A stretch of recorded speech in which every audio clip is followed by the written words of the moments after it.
నాకు కూడా ఆకలిగానే ఉంది, కానీ మరి సన్మానం చేసినప్పుడు మనం కబుర్లు చెప్పకుండా వెళ్తే బాగుంటుంది. సన్మానం కోసమే వచ్చినట్టు అనిపిస్తుంది. పరుచూరి హనుమంతరావు గారు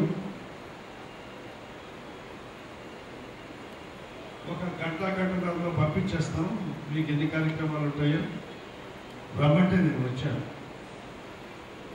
సన్మానాలు నాకు అలవాటే, కానీ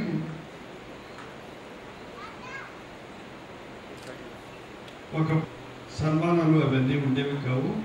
అలా చేయడం సంఘం తప్పుగా భావించింది. మమ్మల్ని చాలా దూరంగా చూశారు. పిల్లలు కూడా ఇచ్చేవారు కాదు. ఇటువంటి అవస్థలన్నీ పడ్డాను నేను.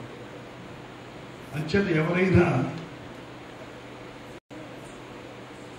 సన్మానం చేస్తానంటే పరిగెత్తుకుని వస్తారు. ఎందుచేతంటే అవి ఒకప్పుడు లేవుగా.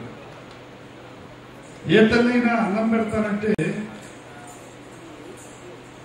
ఖచ్చితంగా ముందు వెళ్తారు. ఒకప్పుడు అన్నం కూడా సరిగ్గా లేదు కదా.